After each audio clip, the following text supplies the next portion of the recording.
एक तरफ 18 मार्च से 24 मार्च तक चली तथागत बुद्ध की कथा का शांतिपूर्ण समापन हो रहा था और दूसरी तरफ अकबरपुर के सिंगियारपुर गांव से 2 किलोमीटर दूर रूरा गौरैयापुर मार्ग पर लाठी डंडों और धारदार हथियारों से लैस 2 दर्जन लोग घात लगाए बैठे थे। रात के 11 बज रहे थे, कोई डकैती नहीं होनी थी, बल्कि निशाने पर थे घर लौट रहे कथावाचक मिलन, उनके साथी और बाबा साहब अंबेडकर की वो शांत खड़ी प्रतिमा।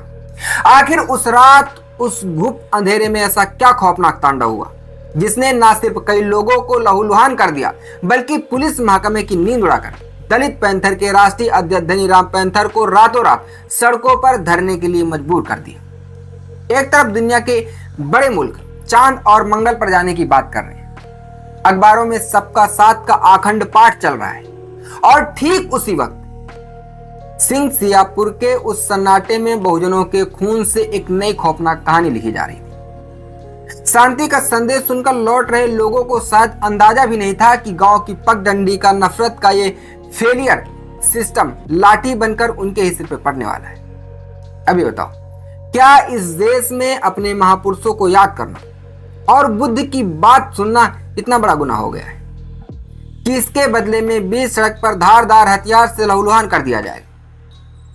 बाबा साहब तो दिन रात समरसता के बड़े बड़े ढोल पीटते हैं, लेकिन जमीन पर हकीकत यह है कि बाबा साहब की मूर्तियों को आज भी इन्हीं नफरती भेड़ियों से बचाने के लिए बहुजनों को रात रात भर पहरा देना पड़ता है। गजब का ढीठपन है इस सिस्टम का। जब लाठियां बरस रही होती हैं, मूर्तियां तोड़ी जा रही होती हैं, तब ये सरकारी अमला और साहब की पुलिस गहरी नींद सोती है और जब सिर फूट जाते हैं, हंगामा मचता है, तब सायरन बजाते हुए आते हैं और माइक पर ज्ञान देते हैं। कहते हैं कि सब कंट्रोल में है, माहौल एकदम शांतिपूर्ण।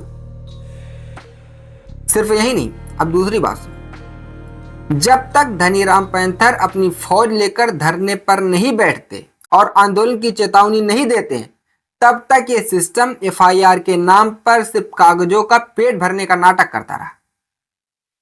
अब अपर पुलिस अधीक्षक राजेश पांडे जी कह रहे हैं कि गांव की रजामंदी से मूर्त फिर लगवा देंगे।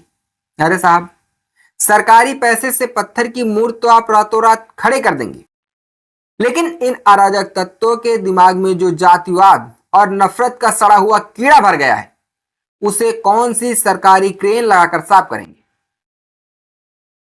तो जरा अपने ही गिरेबान को पकड़िए और सत्ता की आंखों में आंखें डालकर पूछिए कि आखिर कब तक इस देश में बुद्ध और बाबा साहब के नाम पर लहू बहाया जाता रहेगा, या फिर कागजों पर शांतिपूर्ण होने का ऐसा सरकारी ढोंग ऐसे ही हमेशा चलता रहेगा?